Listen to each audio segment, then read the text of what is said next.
Buenos días, estoy Dr. John Bennett de Miami, el jefe de NeuroCirugía.tv. Tenemos otra conferencia en el Congreso de Microanatomía y Microcirugía. Ahora tenemos el placer de tener Dr. Axa. Él va a hablar de anatomía fractal de complejo hipocampo y radiocirugía. Antes de introducir a AXA, vamos a introducir a las personas en el panel. Hola, Mauro. ¿Puedes introducirte, por favor? Dice hola. Hola a todos los días de Colombia, Mauro Segura. Mauro es el neurocirujano de Ciudad de México, ¿verdad? Sí, neurocirujano de México en la ciudad de Morelia. Ok, qué bueno. Él va a hacer una presentación en la tarde. Y hola, Julio. Está muto, Julio. Está muto. Julio está... Eh, Ok, sí. ok. Buenas tardes, John. Buenas tardes, doctor Axa, doctor Mauro, el estudiante de medicina de Perú, se me olvidó ahorita su nombre. Walter, sí. Walter. Eh, pues estamos aquí en la Ciudad de México, viendo ahí el Congreso. Sí, bienvenidos, Julio. Julio es su gran fuerza en este congreso. Y Walter, conexión no es malo, pero bienvenidos y dice hola. Gracias, doctor. Saludos desde Perú para todos ustedes. Okay. Saludos, Walter. Gracias, Sí, doctor. sí, estamos felices para introducir estudiantes a esta plataforma para tener la posea, lo mismo cuarto como AXA y Mauro. Y bienvenidos, AXA. ¿Puede introducirte y qué hace y dónde trabaja antes de su presentación, por favor? Y bienvenidos. Claro que sí. Buen día a todos. Un placer saludarlos, estar aquí en la red de redes, ¿no? A todo con la tecnología. Yo soy neurocirujano, también de la Ciudad de México. Me formé en una de las provincias y ahora vivo en la Ciudad de México. Hice un posgrado en entrenamiento en radiocirugía. Y desde hace ya algún tiempo he tenido cierto interés por la física, las matemáticas y cositas así, que me ha llevado a algunas áreas que me parecen interesantes y que nos hacen finalmente converger en puntos críticos, que es más o menos un poco de lo que hablaremos ahora. Pues yo actualmente trabajo en el Instituto Nacional de Neurología y Neurocirugía en la Ciudad de México, específicamente en el área de radiocirugía. Y vamos a tocar un tema que me parece interesante, espero les parezca que puede servirles, es un punto de vista diferente. Como sabemos siempre, el problema nunca cambia, el que cambia es el que lo observa, y entonces este va a ser una manera distinta de observar. No sé si si puedan ver ya Sí, se puede ver bien. Perfecto.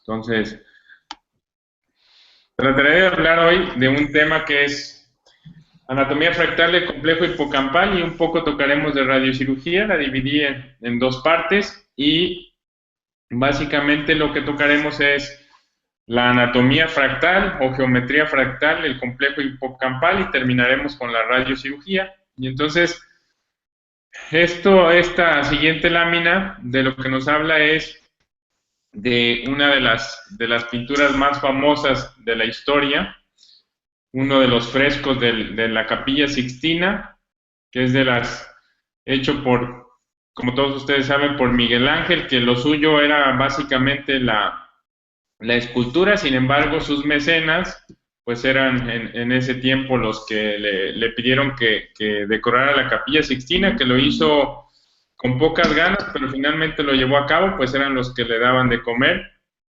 Y hay por ahí toda una historia que se puede platicar. Sin embargo, lo que quisiera tocar es un día un cirujano general de Estados Unidos de origen judío fue a visitar la Capilla Sixtina y al voltear a ver el techo se encontró que con la parte central, el fresco en el que se observa lo que se denomina la creación del hombre, la creación de Adán, le pareció que era un cerebro y entonces hizo su análisis, obviamente esto basado en sus antecedentes de anatomía de estudiante, y con ello hizo una publicación en la que daba su punto de vista, es decir, vio la pintura con otros ojos, que ese es el motivo por el cual lo citamos. Este es un aspecto romántico que a todos los que estamos implicados en las neurociencias nos gusta. Vemos cómo Dios le está dando al hombre, digamos, el cerebro, la mano firme de Dios y todo lo que implica. Entonces, habrá quienes lo vean desde otro punto de vista, como decía, para los implicados en las neurociencias, específicamente nosotros, pues nos gusta mucho esa concepción. Sin embargo, los ginecobstetras también le han dado la concepción y ellos ven un útero, ¿no? Entonces, el problema siempre suele ser el mismo, cambia el observador. Y es a través de ese cerebro como nos relacionamos, vemos y conocemos, y por eso estamos ahora aquí platicando y viéndonos, escuchándonos. Y entonces estamos inmersos en un mundo que es el reino de la forma, a propósito de la anatomía que ya se ha descrito de manera tan brillante. Y esa forma ha sido necesaria medirla desde hace mucho tiempo porque había que cobrar impuestos, que esa es la parte más fuerte, ¿no? Es incluso más poderoso el cobrar impuestos que la muerte, y eso se llevó a cabo para repartir tierras, para cobrar impuestos por estas tierras. Cuando el Nilo se desbordaba, había que replantear los límites de las tierras. Y entonces así fue como se dio la necesidad de medir, y posteriormente esta fue estudiada de manera más profunda por Euclides, que fue un matemático y un geómetra, que es el padre de la geometría, y que nos legó un libro que se llama Los Elementos, que habla todo lo de la geometría, y que fue una geometría tan poderosa que predominó durante más de 2000 años. Es la geometría que hasta hace poco era la única que se aceptaba, la única que se estudiaba, y que en esta geometría nos describe lo que siempre hemos conocido en nuestra formación, desde la primaria hasta la preparatoria, en la estructura básica de la formación de todos, que vemos el triángulo, que vemos el rectángulo, el cuadrado, todo esto. Sin embargo, este matemático que llegó a ser tan importante también apareció en la Capilla Sixtina, como lo vemos aquí con el número 18. Entonces, así de importante, igual que la creación, pero el mundo de la forma en el que vivimos, el mundo en el que nos encontramos, es un mundo que no tiene esa geometría. Si nosotros vemos una montaña, una nube, un árbol, no es un círculo, no es un triángulo, no es un rectángulo, no es un cuadro. La geometría que nosotros creamos, esa geometría sí es la geometría que nos enseñó Euclides, pero no la geometría de la naturaleza. Entonces, geometría es el estudio de los patrones de la forma, así como la anatomía también estudiará la forma, específicamente en el ser humano, ¿no? Que es lo que tocaremos. Y entonces, esa naturaleza que es tan bella no puede ser descrita de manera tan franca con triángulos, con cuadros, y ese ha sido uno de los problemas de las matemáticas. Incluso estas formas, los matemáticos no se adentraban porque las consideraban monstruosas, porque eran difíciles de medir o difíciles de calcular. Y es esta naturaleza a que nosotros respetamos tanto y que le hemos dado todo lo que conocemos, nos ha legado ella, y todo lo que nosotros hacemos es intentar comprenderla, intentar estudiarla. Sabemos dentro de lo que se ha estudiado es que es una naturaleza muy práctica, es una naturaleza que con pocas fórmulas hace casi todo. Y así podemos ver que, por ejemplo, la manera en cómo se reproducen los conejos nos da una secuencia que se encuentra en distintos sitios, que es la secuencia de Fibonacci, que es el que estamos viendo aquí, cuyo nombre era Leonardo, porque más adelante tocaremos otro de los Leonardos, grandes genios con ese nombre. Leonardo de Pisa o Leonardo de Fibonacci es el que describió esta secuencia de la manera en cómo se reproducen los conejos y nos da este numerito, que es el número áureo o número dorado, que lo vemos en las proporciones, en la belleza. Entonces son patrones subyacentes de muchas estructuras a distintos niveles, como podemos ver ahí, lo encontramos en todos lados, desde nivel molecular hasta niveles mucho mayores. Y las cosas que suelen gustarnos a todos llevan implícita a esta secuencia, a este numerito, casualmente. Entonces, como lo vemos aquí, las proporciones, la belleza, el famoso hombre del Vitruvio que nos legó el Leonardo da Vinci, que por supuesto hubo un arquitecto antes de él que lo describió por primera ocasión, pero Leonardo es el que lo hizo más famoso, y ese número, como decía, lo encontramos en todo tipo de estructuras que son de gusto general. Incluso pues la Capilla Sixtina también se puede analizar desde ese punto de vista, a propósito. Y los patrones los podemos encontrar en la naturaleza en todos lados, más ejemplos de patrones en todos niveles, cómo se va el agua. Y esto que vemos aquí no es otra cosa que los comportamientos.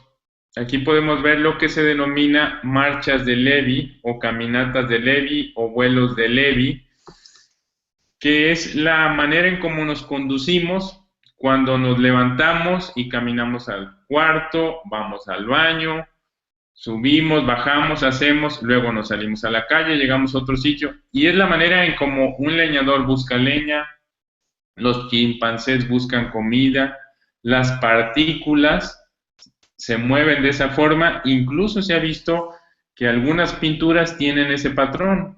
Es un patrón subyacente que está más allá de nosotros, como este pintor que es tan famoso en Estados Unidos, o que fue tan famoso en Estados Unidos, Polo, sus lienzos que ya todos conocemos, que tuvo una vida trágica.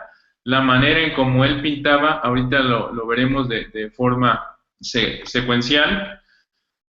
En estos lienzos ya vemos completamente lleno el lienzo. No sabemos cómo empezó, cómo terminó. Sin embargo, ahorita veremos más a fondo esto. Y que fíjense, esta es la casa donde él vivió. Casualmente, el árbol que está afuera tiene un parecido muy semejante a sus pinturas, que no es otra cosa que un fractal. Vean cómo pintaba, echaba gotitas en un lado, más gotitas, y luego ya cambiaba de sitio, se iba a un lugar más distante y echaba ahí otra vez más gotitas. Ese es un patrón implícito en la naturaleza, implícito también en sus pinturas. Incluso algunos expertos de arte analizan sus pinturas desde este punto de vista, porque actualmente hay otro tipo de artistas que pintan muy parecido, pero no tienen ese patrón de conducta.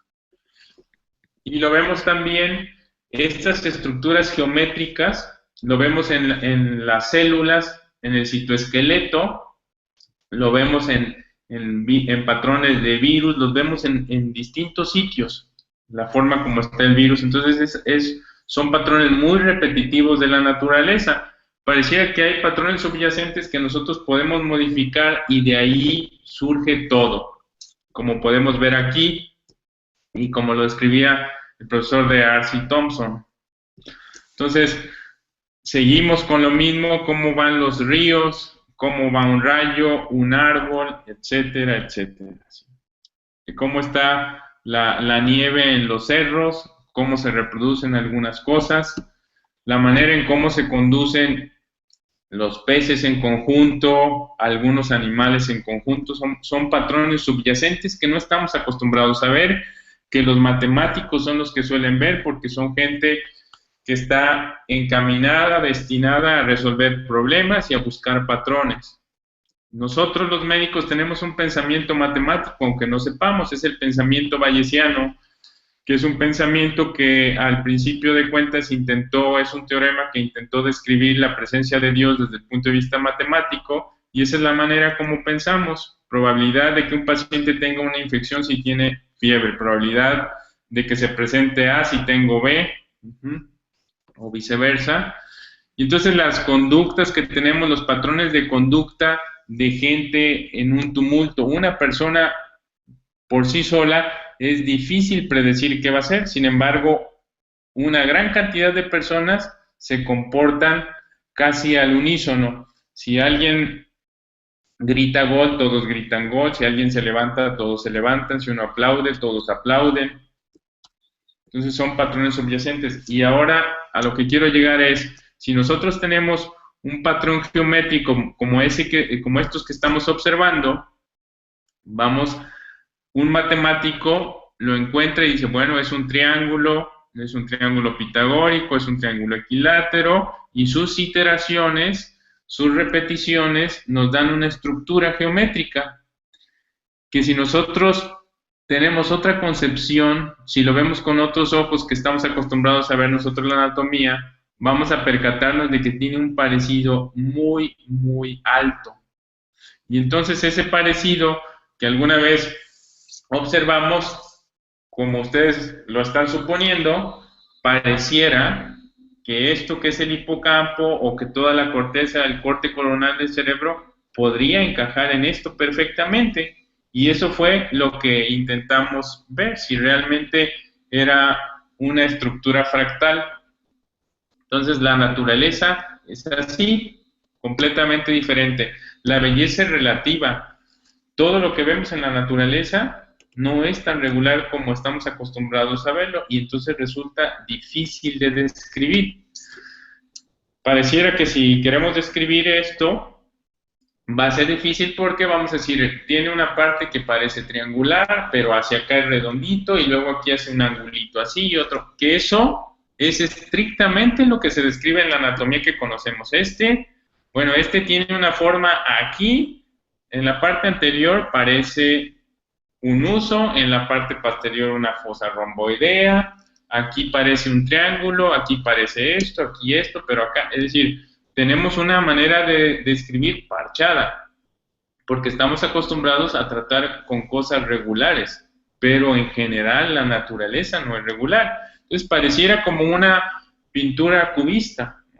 La mujer tiene una zona, un triangulito, un rectangulito, un circulito. Y entonces seguimos ahora adentrándonos, pero ahora en la naturaleza humana, y vemos que los patrones de la naturaleza humana también son muy semejantes a lo que vemos en el resto de la naturaleza, que ya incluso esto ha sido analizado, por ejemplo, a nivel pulmonar, a nivel vascular, a nivel ocular. Las costas, la manera de describir un objeto es muy relativo. Si alguien dice, ¿cuál es la distancia o cuánto mide la costa de la Gran Bretaña, por ejemplo? El asunto es, depende de con qué la midas. Si la mides con cada 5 kilómetros, si la mides por metros, si la mides por centímetros, entonces podría incluso ser prácticamente infinita la medida de la costa de la Gran Bretaña. ¿Por qué? Porque si empezamos a medir las partes subatómicas, entonces sería un asunto muy complejo. Entonces eso es hacia donde vamos, y eso se ha analizado también en otras costas, en costas, por ejemplo, de España. Ahora, ¿qué es un fractal? Fractal, tratando de entrar en materia, es una fracción, es un fragmento. Entonces, fractal en este sentido se toma desde el punto de vista de que tiene una dimensión fraccionaria, no es una dimensión entera, no es un número entero. Un punto no tiene dimensión, un punto tiene una dimensión 0. Una línea tiene dimensión 1, para entendernos.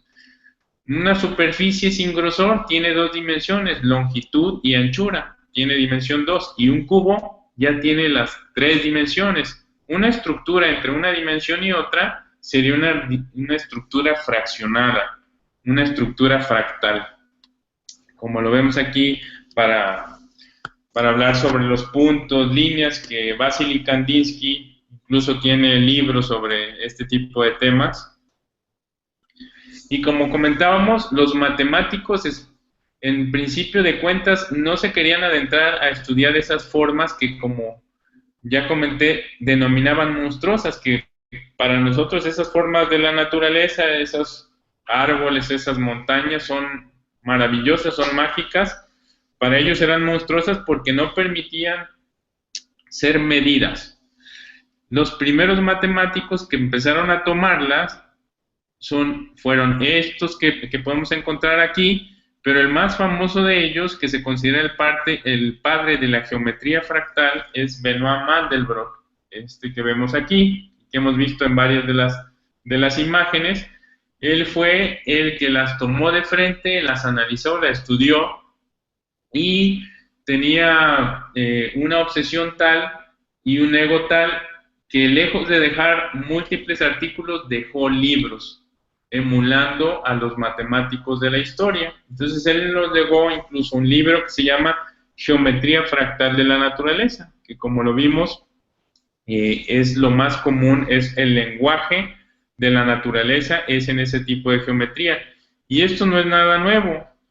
Leonardo da Vinci ya había hecho, dentro de todo lo que estudió, también había estudiado los patrones de ramificación, que son parte de esto, incluso temas mucho más complejos, como la manera en cómo se hace el flujo turbulento en algún sitio, que esto es muy, muy complejo, pertenece a las ciencias de la complejidad, como se incluyen los fractales, el caos, etcétera, etcétera, que para los físicos de la actualidad sigue siendo un problema, es algo impredecible el flujo turbulento, al igual que un terremoto. Es un asunto de caos. Entonces, la pregunta que nos planteamos es si el hipocampo es un fractal, y aquí vemos algunos elementos con dimensiones fraccionarias. Aquí vemos las dimensiones o número de Hausdorff y cómo se puede ver ese tipo de dimensiones. Aquí tenemos una dimensión 0, que es el punto, dimensión 1, una línea, dimensión 2, una superficie, dimensión 3, un cubo, y a la izquierda podemos ver otras estructuras cuya dimensión es fraccionaria. Entonces, esta fue la pregunta que nos hicimos. ¿Por qué? Pues porque un anatomista es como un geometra, estudia la forma, uno de la naturaleza de las cosas y otro de la naturaleza humana, es decir, convergemos en un punto, se ven de manera distinta, cosa que no debería ser, y esto es como ver el mismo objeto de dos maneras diferentes. Alguien lo ve como un cubo, alguien lo ve como una cosa mucho más lábil. No voy a adentrarme en la cosa de anatomía que ya se ha descrito de manera muy profunda por Julio, y que jamás lograría llegar ni siquiera al 1% de lo que ha descrito, sino que lo estoy viendo de una manera distinta, lo estoy viendo con otros ojos. Aquí tenemos un matemático cómo lo percibe y un neurocirujano cómo lo percibe. Vamos a ver si podemos unificar. Esto no es nada nuevo, el tratar de estudiar las cosas desde otro punto de vista dentro de la estructura del ser humano, y vemos que ya se ha analizado la dimensión, los fractales, en malformaciones arteriovenosas, en la ramificación de las neuronas, en los vasos de la retina, en fin, hay mucha tela de donde cortar. Nosotros, cuando concebimos esta idea de que podía ser un fractal, hicimos el análisis en alguna imagen y logramos encontrar que sí tiene una dimensión fractal. Ese fue el primer paso que dimos, y la siguiente tarea fue analizar un grupo de pacientes, o de personas, mejor dicho, normales, entre comillas, sus hipocampos de ambos lados, y ver qué dimensión tiene. Aquí lo que podemos ver en esta gráfica es una gráfica logarítmica, tiene logaritmo en el eje de las X y de las Y, y lo que encontramos es que la estructura a cualquier nivel que se vea es semejante. Eso se llama libre de escala, es decir, si la vemos chiquita o más grande, así como el patrón de la naturaleza, siempre se verá igual. La manera en cómo medimos una estructura, una de las maneras para ver si es un fractal o no, se hace a través de las formas más simples, es a través del conteo de cajas, que significa hacer cajas de un tamaño y ver esa estructura en cuántas cajas está. Cada una de las cajas hacerla en 10 y ver en cuántas aparece y así irlas haciendo 10, 10, 10, 10 más pequeñas, ir contando y entonces eso nos da una estructura libre de escala. Si lo vemos en un cuadrito o si lo vemos en 10 cuadritos, es una escala logarítmica. Entonces eso se llama conteo de cajas, en cuántas cajas aparece. Entonces la tarea que nos dimos es este grupo de pacientes o de gente sin alteración neurológica, les hicimos estudio de imagen muy fino y posteriormente hicimos delineado del complejo hipocampal basándonos en un esquema de la RTOG que se utiliza para la radioterapia para proteger el hipocampo. Como podemos ver aquí la delineación, hicimos el delineado de todo el complejo hipocampal y posteriormente aquí vemos una reconstrucción en sagital y coronal. Y posteriormente se hizo el análisis en un programa, se hizo el procesamiento de imágenes de todos los cortes y se llevó a cabo el conteo de cajas. Y lo que encontramos como resultado es que de esos 24 hipocampos analizados, la dimensión fue de 1.45, es decir, es una dimensión fraccionaria, exactamente es un fractal. Ese es el promedio que tenemos, pero todos fueron fractales, todos estuvieron fraccionados, pero ese en general fue el promedio. Aquí podemos ver el intervalo fue de 1.3 a 1.5, pero siempre fraccional. Aquí tenemos todos los hipocampos, los encontramos en este lugar, una dimensión fraccionaria.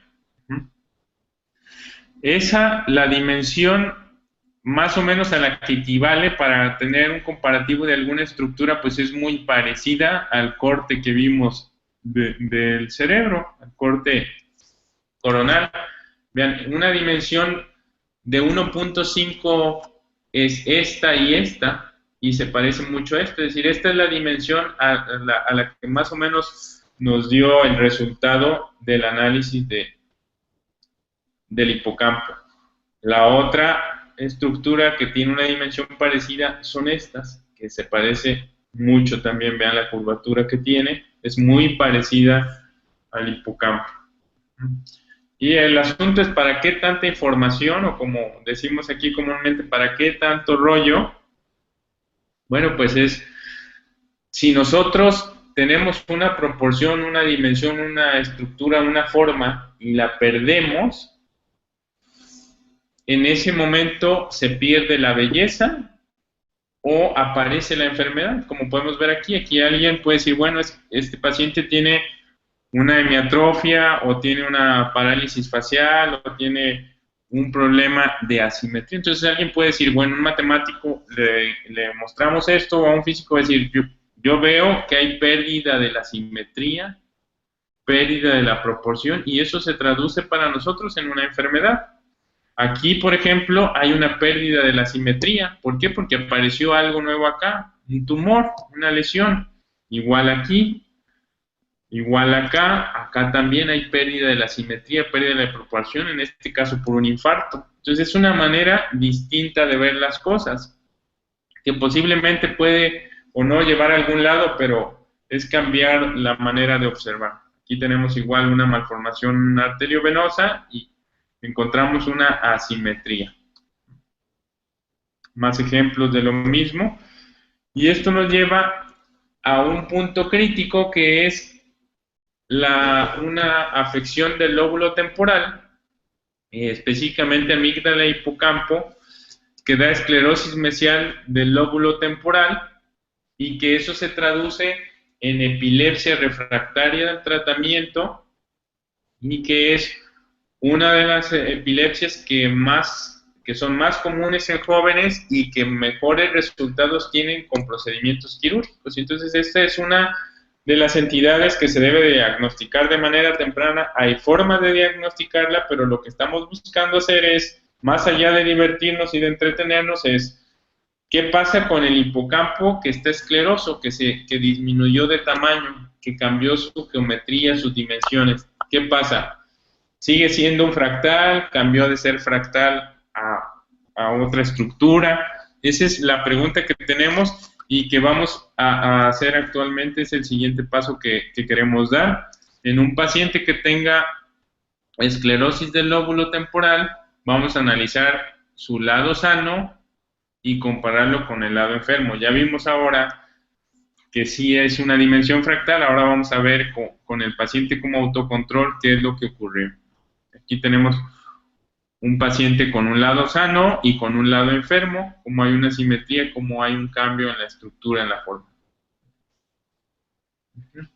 Entonces esto, como dijimos, es una patología muy frecuente y ese es hacia donde va ahora nuestro estudio.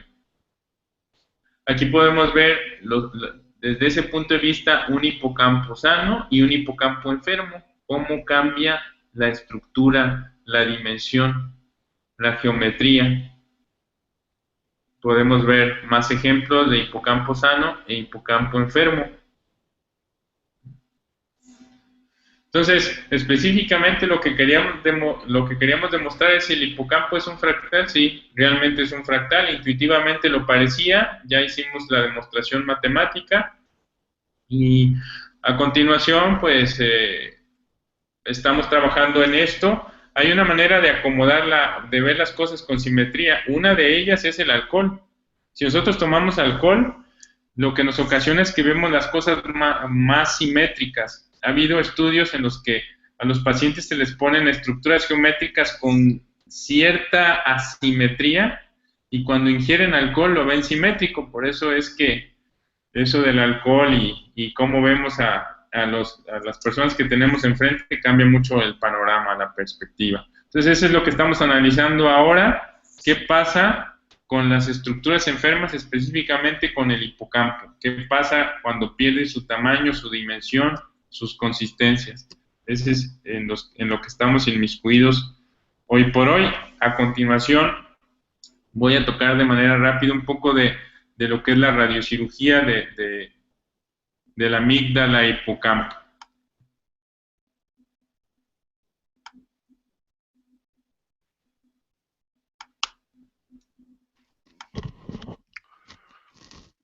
No puedo ver bien este slide, no sé qué pasó allá, AXA. A ver, ¿ve algo ahí? No puedo ver bien, no sé por qué. Lo otro sí, pero esto no. ¿Sí no lo ven? ¿Los demás lo ven? ¿Ahí lo ven? Esto no puedo, ver, pero sí, antes sí. Sí. Conexión roto. Well, vamos a tomar esta oportunidad. Él va a conectar un rato. Oh, aquí está. Ok, AXA, bien.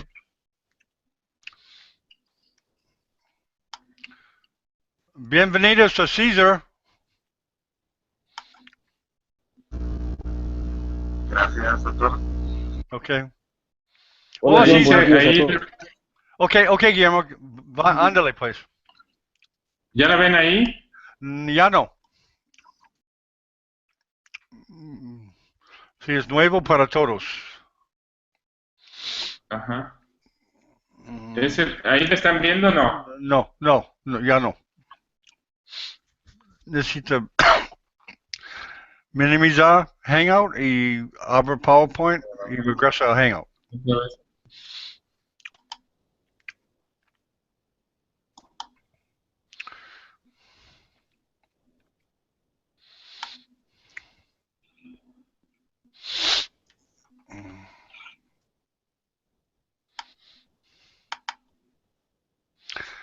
Eso es, sí, perfecto. Perfecto. Bueno, ahora tocaremos el punto sobre la radiocirugía. La radiocirugía, partiendo de lo que nos quedamos de esta enfermedad del lóbulo temporal, la esclerosis mesial del lóbulo temporal, lo veremos desde otro punto de vista. El estándar de tratamiento después del manejo médico es la cirugía, que como sabemos de entrada ya está muy bien demostrado que en epilepsia del lóbulo temporal, esclerosis mesial del lóbulo temporal, los fármacos no van a funcionar correctamente y estos pacientes tienen la probabilidad de cura con cirugía, muy entrecomillado el aspecto de cura. Con respecto a la radiocirugía, es una técnica relativamente nueva en este campo y que está muy inmiscuida en controversia. Aquí a continuación pueden ver los números del grupo que tiene mayor número de pacientes tratados a nivel mundial con radiocirugía. Este grupo podemos ver, por ejemplo, que ha tratado más de 1000 malformaciones arteriovenosas, ha tratado más de 1200 schwannomas vestibulares, más de 1000 meningiomas, etcétera. Sin embargo, cuando vemos la parte de radiocirugía en epilepsia del lóbulo temporal, solo tenemos 3 pacientes tratados, es decir, ahí hay algo raro. Entonces, es un asunto de controversia. Hay grupos que están de acuerdo y otros grupos que no lo están tanto. Aquí tenemos, por ejemplo, un libro específicamente sobre controversias en radiocirugía y el capítulo 22 y 23 nos habla específicamente de eso. Radiocirugía en lóbulo temporal y cirugía en lóbulo temporal, específicamente en epilepsia. ¿Por qué? Porque está sometido a controversia. Tocaré un pequeño aspecto de la radiocirugía nada más para que tengamos un recuerdo de en qué consiste la técnica. La técnica consiste, es una rama, es una técnica que nació de la estereotaxia, que como sabemos es la localización muy puntual mediante coordenadas del plano cartesiano. Esta técnica de la radiocirugía nació de un neurocirujano sueco que se enteró a través de una de las revistas más famosas del mundo que en Estados Unidos estaban trabajando en localizar puntos específicos del cerebro. Entonces él acudió con ellos, aprendió a cómo hacerlo, diseñó su propio marco de localización y comenzó a hacer lesiones puntuales por radiofrecuencia, lesiones funcionales por radiofrecuencia, y entonces fue que se planteó, dijo, bueno, si yo puedo meter una agujita y hacer una lesión por radiofrecuencia, igual puedo introducir de la misma forma radiación y no tener que abrir para nada el cráneo. Y así fue como se concebió la radiocirugía por el profesor Lexell. Y entonces esto no ha sido más que un pequeño cambio como los que tenemos ahora, que somos el Homo videns, ¿no?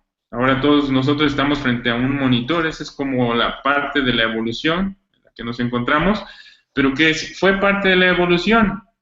¿Y qué es lo que ocurre con todos? Primero es el control alámbrico y luego es inalámbrico. Todo va a lo inalámbrico. Igual pasó con esto, de la agujita a no agujita, ¿no? Del bisturí al mouse.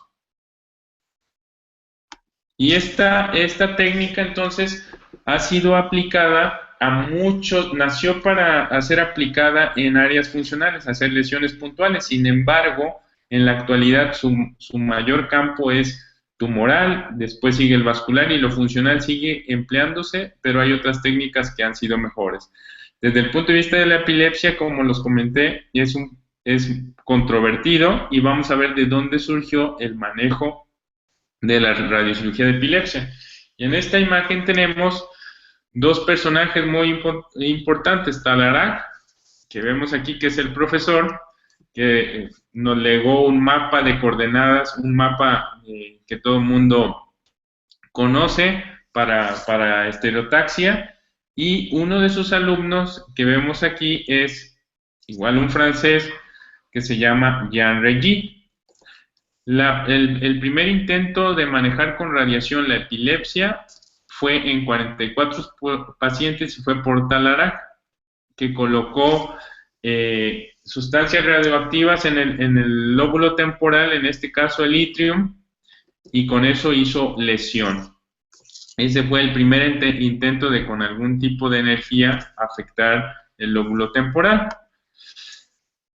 Posteriormente, con la radiación, cuando se manejaban pacientes con malformaciones arteriovenosas y que presentaban epilepsia como tal, secundaria a esta alteración, se veía mejoría en la clínica de la epilepsia, los pacientes convulsionaban menos, incluso sin que hubiera cambios en la malformación, es decir, se fue encontrando como un vínculo entre la radiación y la respuesta de las crisis independiente de los cambios sufridos por la malformación arteriovenosa ante la radiación. Y esto se retomó por los alumnos del profesor Lexell, que manejaron las malformaciones arteriovenosas, Ladilao, Steiner y Lindquist. Ellos fueron los que se percataron de eso, los cambios que sufrían los pacientes ante esto.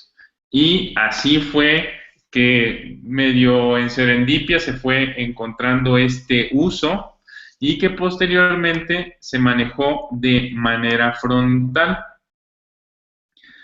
Se hizo ya radiocirugía específica para la epilepsia.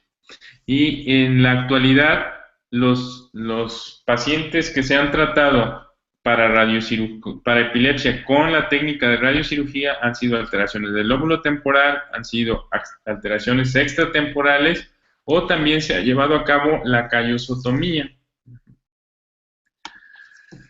Lo que tocaremos ahora es específicamente la epilepsia del lóbulo temporal. Anteriormente, los pacientes que tenían epilepsia se manejaban con un fármaco, con 2, con 3, con una combinatoria muy extensa, y los pacientes muchas veces eran refractarios, pero se tenían combinaciones de un fármaco, de otro, y lo que ocasionaba a largo plazo es cambios en el paciente en muchos aspectos, incluidos la calidad de vida, de manera tal que se hubo que replantear cuánto tiempo había que estar dando fármacos para decidir cambiar y a ofrecer en algunos casos la alternativa quirúrgica, es decir, cuántos fármacos hay que dar, por cuánto tiempo, para decir que no va a responder, que es refractaria a manejo farmacológico. Y entonces las bases se pusieron por ahí por el 2000, hace 16 años, y posteriormente que se dijo, esto implica epilepsia refractaria, un mexicano hizo un estudio muy importante, se encuentra en Canadá, en un grupo canadiense. Los canadienses siempre han sido muy fuertes en la epilepsia, y entonces demostró que en la epilepsia del lóbulo temporal es mejor operarlos a corto plazo que darles fármacos por mucho tiempo. Eso es un estudio muy famoso a nivel mundial, es un estudio crítico, un punta de lanza, que es básico en nuestros días. Y la epilepsia se opera menos de lo que se debería.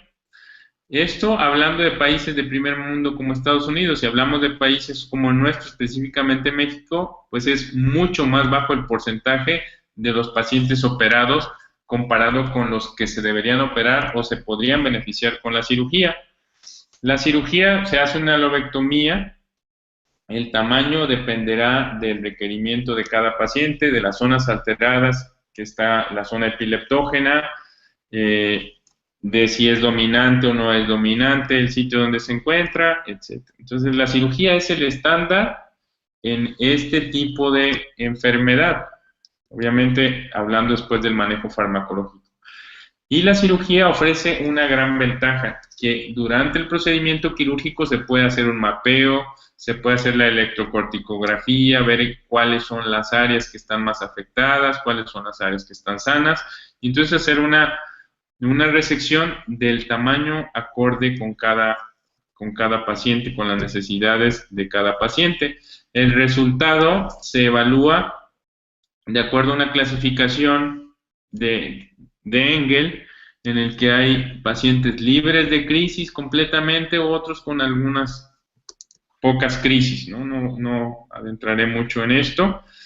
Desde el punto de vista del uso de la radiocirugía específicamente en epilepsia, en 1982 un grupo de Valencia, España, manejó a algunos pacientes con radiocirugía, y posteriormente el profesor Jean Regis, que ya lo vimos, que es hijo de formación de Tararac, se inmiscuyó mucho en todo lo funcional por las raíces que tiene, incluido la radiocirugía de epilepsia. Entonces, él desde 1993, que fue cuando inició con esto, hasta la fecha es la persona que posiblemente tenga más experiencia en todo esto a nivel mundial y que se vio inmiscuido en algunos asuntos en los que no le creían los resultados, pero que hoy por hoy las cosas han caído por su propio peso y se ha visto que sí tiene un uso la radiocirugía. Las series sobre radiocirugía en epilepsia del lóbulo temporal han sido, después de ellos, tenemos las series del 2001, del 2004 y 2007. Estas series, las dosis que se manejaron fueron dosis más bajas de lo que se había establecido en los estudios en los que funcionó, excepto en esta serie del 2008. Entonces, los resultados en las primeras series no fueron tan alentadores como podremos ver. Entonces, algunos centros que dieron dosis más bajas de lo que se estaba manejando, los resultados no fueron correctos y entonces hubo ahí mucha más elementos para alimentar la controversia. Esta es otra serie de 5 casos que también reportan fallas en el manejo con la radiocirugía. Vemos en este caso una gran cantidad de edema en el lóbulo temporal irradiado. El blanco que debe ser utilizado y el que se maneja como estándar es el hipocampo anterior, amígdala y el giro parahipocampal, que es lo que vemos aquí delineado, pintado de color amarillo. Esa es la zona que se debe irradiar.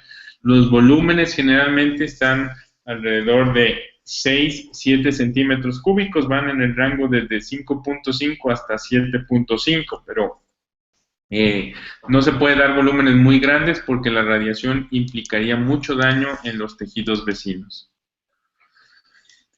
En la actualidad, esto ha retomado un gran auge desde el 2008 para acá.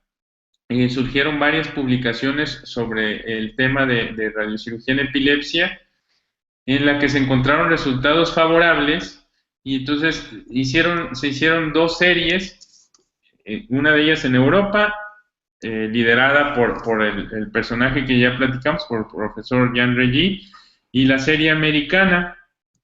La serie americana dividió el tratamiento en dosis bajitas de 20 grays y en dosis un poco más altas de 24, que es lo que se considera estándar con mejores resultados con la dosis de 24 gray. Los cambios que se ocasionan posterior a la irradiación son esclerosis hipocampal, infartos crónicos en esa zona, y alinización, cicatrización, engrosamiento y obliteración de los vasos sanguíneos. Eso hace la radiación en esa zona que nosotros queremos lastimar. Y lo que ocurre después de que irradiamos a los pacientes es que puede haber un edema que es generalmente transitorio y que en ocasiones hace que aparezcan un incremento en el número de auras. Este incremento en las auras se da entre los 6 y 8 meses después de la irradiación y se prolonga hasta los 9 a 12 meses. Como les dije, es transitoria.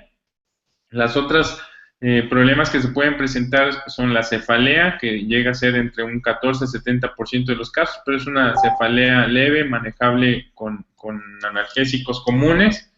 Y también puede haber cambios en la memoria verbal, pero no son consistentes y ocurren de la misma manera transitoriamente. Son por la situación del edema, como podemos ver aquí. Vean, este es un paciente. Aquí tenemos el hipocampo escleroso y el hipocampo sano. Y encontramos que después de la irradiación hay un periodo en el que hace un edema importante, que después desaparece y queda en la zona un área en la que se pierde tejido. Vean, aquí tenemos el hipocampo y acá ya no hay hipocampo a los 2 años por la zona que se irradió. Entonces eso es lo que hace la radiación, y en este periodo que se presenta el edema es donde ocurren esos cambios que comentábamos que podemos describir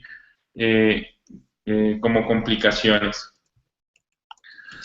Puede ocasionar también un defecto camprimétrico, al igual que lo ocasiona la cirugía de la lobectomía. Y finalmente, podemos decir que desde el punto de vista de las tasas de remisión es semejante a la cirugía, y sin embargo el hecho de que no se quita gran parte del lóbulo temporal da menos afección neuropsicológica que la cirugía. ¿Cuál es la desventaja de la radiocirugía con respecto a la cirugía? Es que hay que esperar mucho tiempo, es decir, el periodo de ventana o periodo de latencia hay que esperarlo mucho tiempo para ver los resultados de la radiocirugía. No son inmediatos. En la cirugía, el paciente entra al quirófano, se quita la zona afectada y se acabó el problema. Con la radiocirugía hay que esperar a que ocurran los cambios. Estos son algunos de nuestra institución. Ha tratado más de 3,000 pacientes de radiocirugía en general, y de los pacientes que hemos tratado de funcional, epilepsias hemos tenido 24 casos. La realidad es que epilepsia del lóbulo temporal se trataron por ahí unos 4 o 5 casos, con resultados que no fueron los más adecuados, porque en ese tiempo se manejaron grandes volúmenes de tejido y como no se tenía mucha experiencia, cuando se presentaba el edema, hubo que operar a los pacientes. Este tipo de edema hubiera respondido adecuadamente o responde adecuadamente a esteroide, pero la inexperiencia ocasionó que esta técnica se abandonara. Entonces, realmente es poco lo que se trata de radiocirugía en nuestra institución del lóbulo temporal. Lo que se sigue haciendo con mucha frecuencia es callosotomías. De eso sí tenemos ya cerca de 15 pacientes. Este es alguno de los ejemplos que tenemos, uno de los pacientes que se manejó. Aquí tenemos el área blanco, el área que se trató, y aquí vemos cómo se distribuye la radiación, los porcentajes de radiación, cómo se distribuyen, y como vemos aquí, a los 2 años edema transitorio, pero ya prácticamente en resolución, y a los 3 años vemos, valga la redundancia, la ausencia de tejido en esa zona irradiada. Hay pérdida tisular ahí. Aquí tenemos otro ejemplo. En este caso, el paciente se irradió y con el paso del tiempo no vemos grandes cambios con respecto a los 2 años o a los 4 años.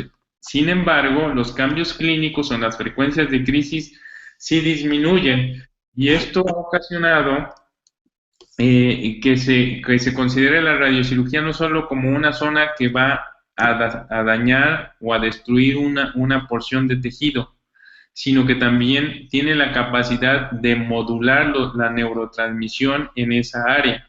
Y esto ha tomado mucho énfasis en fechas muy recientes, como podemos ver aquí. Entonces, la radiocirugía también, o la irradiación en este caso, puede ser neuromodulador. Ya está muy estudiado, muy establecido. Entonces, dosis que no ocasionan necrosis también pueden ocasionar cambios fisiológicos, cambios bioquímicos. Entonces, en conclusión, la cirugía es el estándar. La radiocirugía ha tenido resultados mixtos, buenos y malos, como los vimos. Sin embargo, los más recientes son buenos porque esto ha sido una técnica joven en ese sentido, y es obvio que ha estado inmersa en la curva de aprendizaje. Su rol específico, el peso que va a tener en esta patología, está por ser establecido. El problema que tenemos es el periodo de latencia, y los casos deben ser muy seleccionados. Nuestra institución participó en un capítulo de epilepsia porque, como les decía, en el aspecto de callosotomía se ha trabajado mucho, entonces se tiene algo de experiencia en esta patología. Hoy por hoy se está llevando a cabo un estudio en el que se está comparando la microcirugía en epilepsia del lóbulo temporal versus radiocirugía en epilepsia del lóbulo temporal. Es un estudio que está corriendo, y básicamente eso es lo que quería comentarles. Estoy a sus órdenes para cualquier duda o comentario, aclaración. Oh, mucho gusto. Gracias para una presentación excelente. Buen dibujos para entender muy bien. Y quiero decir, Axa, antes de salir, que tenemos un congreso en radiocirugía, 6 y 7 de agosto. Yo invito a presentar en este congreso. Claro que sí, doctor, con gusto, será un honor.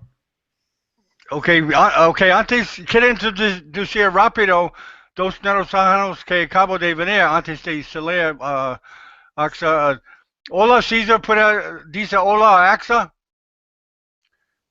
Hola John, hola a todos los panelistas. Felicidades por este congreso y felicitaciones también a Guillermo por la charla pues tan estupenda que no la alcancé a escuchar completamente, pero sí al final pues pude deducir que es altamente gratificante. Gracias para todos. Sí, podemos mejorar la tecnología. Y Víctor, ¿puedes decir hola, AXA, antes de él salga? Necesito, está en mute, Víctor, está en mute. Sí, saludos a todos. Saludos, doctor. Víctor es un anatomista, muy Sí, buen anatomista.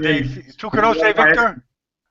Sí, un gran maestro, sí, lo he escuchado en muchas conferencias, sí, sí, muy brillante. Ah, sí. Y tú conoces, ok, Maro, ¿tú conoces a Víctor? Claro, claro, doctor Víctor Pérez, mucho gusto de verlo aquí. He visto su presentación las semanas pasadas y pues qué decir de un gran maestro también, anatomista de neurocirujano de México. Sí, de primera clase. Ok, Gracias, un fuerte abrazo a todos. ok, rápido, no tenemos mucho tiempo, pero ¿hay preguntas de alguien? ¿Hay comentario o algo? Pero yo tengo un comentario Ok, a Sayacatl. sí. Sí. Es muy interesante ver lo que han avanzado en radiocirugía en el instituto, los que nos tocó ver el inicio de la radiocirugía en México, pues es muy interesante. Haciendo un paralelismo, doctor, es realmente muy similar el tiempo de latencia o sea, el tiempo de latencia que tienen para ver un resultado efectivo. Me parece que es igual que en la neuralgia del trigémino, que es un área de interés mía, y epilepsia, un par de años para ver un resultado efectivo. Y platicando con algunas personas, Wolf, con gente ahí de Guadalajara y del instituto, pues tenemos incluso que esos 2 años pueden ser muy sintomáticos. En dolor de neuralgia, sí. En epilepsia sucede lo mismo. Y hablando también en términos de mediano plazo, de 2 a 5 años, hay una, pues no diría yo falla, sino recurrencia o refractariedad del tratamiento, que va del 28 al 40%. Esas son las cifras que actualmente tenemos a nivel global. No, de hecho, en la neuralgia del trigémino, el manejo específico, el de primera línea después del fármaco, es la cirugía. Porque es una técnica que, como todos ustedes conocen, solamente va a descomprimir, no se daña el nervio. Entonces, es la que tiene el porcentaje más alto de éxito, más allá del 90%, y el nervio conserva su función. Las siguientes técnicas van encaminadas a lesionar, y la menos invasiva es la radiocirugía. El tiempo de espera no es tal. El tiempo de espera en la neuralgia del trigémino es más o menos 4 a 6 semanas. Desde ese momento se empieza a ver buenos resultados y generalmente no hay tantos cambios de empeoramiento.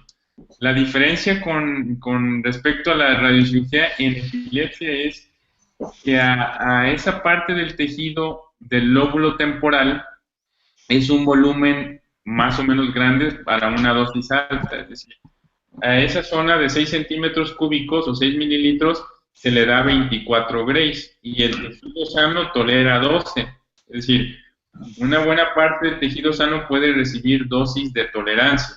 Sin embargo, en el trigémino es una dosis muy alta, mucho mayor, por ser una dosis lesiva. Como es una estructura tan pequeña, las técnicas que existen de radiocirugía permiten dar 90 grays comparado con 24 que se da en la epilepsia, o comparado, por ejemplo, con una metástasis, que son de las que más dosis reciben. La metástasis se da 20, 22 grays. Bueno, ese es el equivalente para el nervio trigémino, es de 100, 90, de entre 70 y 90 más o menos es la dosis. Entonces, de inmediato se observan cambios en el trigemio. Entonces la respuesta se ve entre 4 a 6 semanas. Empieza, no hay que esperar tanto. Con respecto a la cirugía de la epilepsia, los resultados en los que puede haber cambios, aumento de las auras, como comentaba, es más o menos entre 6 y 12 meses, que es el periodo de edema. Ese sería básicamente, pero el trigémino no es completamente diferente. Y sí, el porcentaje de buenos resultados en trigémino es más o menos, excelentes resultados es entre un 60 y 70% con radiocirugía. No se compara con la cirugía es la mejor. Ok, caballeros, necesito terminar porque ya todo acabo de llegar para la próxima presentación. Mucho gusto, AXA, y yo invito a la próxima congreso. Claro que sí, doctor. Cuente conmigo y seguimos en contacto. Un placer, un saludo a todos. Ok, gracias a todo el panel también. Y vamos a terminar esto. Adiós. Muchas gracias, doctor. Hasta luego.